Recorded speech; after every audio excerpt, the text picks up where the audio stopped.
که معماریش با همه ساختمان‌ها متفاوته و قدیمی تره؟ سفیده.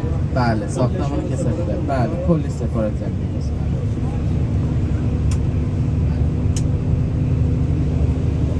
این دو قلوها چیه؟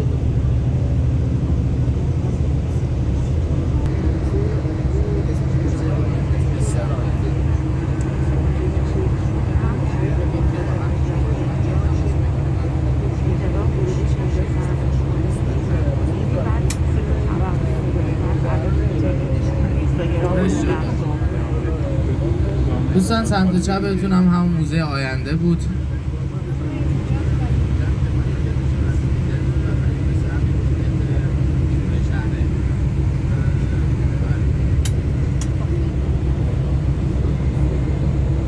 خب دوستان همونجوری که از شیشه آقای راننده میبینید جلوتون اتوبان شیخ زاید، پنجمین اتوبان زیبای دنیا هست. تمام ترین های